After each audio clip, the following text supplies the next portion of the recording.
खबर है मिर्जापुर से। राष्ट्रीय स्वयं सेवक संघ पर प्रतिबंध लगाने की मांग के बीच हिमाचल प्रदेश के राज्यपाल शिव प्रताप शुक्ला ने आज विंध्याचल धाम में कहा कि उन्हें गर्व है कि वो आरएसएस के स्वयं सेवक हैं। उन्होंने कहा कि आरएसएस राष्ट्रीय स्तर पर ही नहीं बल्कि अंतर्राष्ट्रीय स्तर पर भी एक राष्ट्रीय भक्त एवं समाज सेवी संगठन के रूप में जाना जाता है।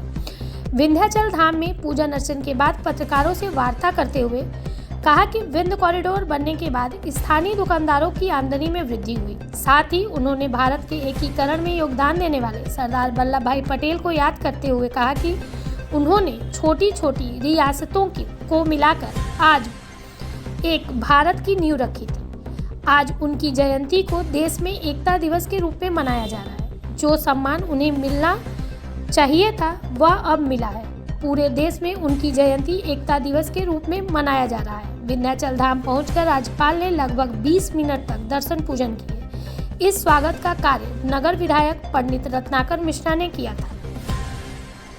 2025 में प्रियंका खगेर कर्नाटक के मंत्री यू ने राज्य के सार्वजनिक स्थानों, स्कूलों, पार्कों, सरकारी भवनों में आरएसएस की शाखाओं को निषिद्ध करने के लिए मुख्यमंत्री को पत्र लिखा था। खबर सूरज कुमार की।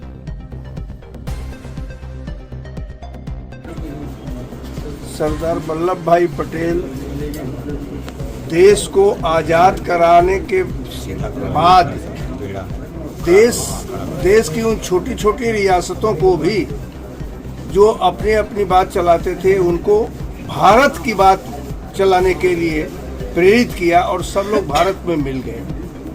मैं इसके लिए बधाई देना चाहूँगा भारत के यशस्वी प्रधानमंत्री श्री नरेंद्र मोदी जी को, जिन्होंने एकात्मता दिवस के रूप में इसको पूरे देश में किया और आज हर जगह सरदार वल्लभ भाई पटेल जी की यह जयंती शासकीय जयंती के रूप में मनाई जा रही है। मैं समझता हूँ कि निश्चित रूप से जो स्थान उन्हें मिलना चाहिए था वह अब मिला है।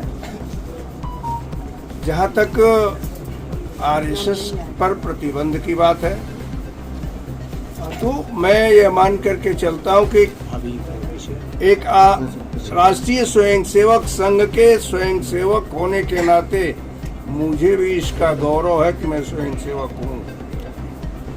और कांग्रेस अन्य स्थान पर मैं नहीं कर सकता हूँ जहाँ तक प्रतिबंध इत्यादि की बात है। आज तो उसके समर्थकों की सरकार है, तो पहले जो हो गया अब तो देश ही नहीं अंतर्राष्ट्रीय स्तर पर राष्ट्रीय स्वयंसेवक संघ को एक देशभक्त संगठन के रूप में, राष्ट्रभक्त संगठन के रूप में और समाज के सेवाभावी संगठन के रूप में लोग जानते हैं। मुझे लगता है कि माँ विंध्यवासिनी का विंध्य का कॉरिडोर बनने के उपरांत जो थोड़ी बहुत जनता को प्रॉब्लम होती थी वो खत्म हो गई और व्यापारियों को, दुकानदारों को तो सबसे अधिक फायदा ये हुआ कि उनकी आमदनी बढ़ी। सुंदरता तो बढ़ी ही बढ़ी, लेकिन इस कॉरिडोर के बनने के बाद जिन लोगों को ये आशंका थी कि हमारी जमीन जा रही है, हमारा ये, तो अच्छा पैसा भी उनको मिला और साथ ही साथ जो दुकान मिली उस दुकान ने उनकी आमदनी को बहुत ही अधिक बढ़ा दिया। शायद वो बहुत अधिक प्रसन्न हो।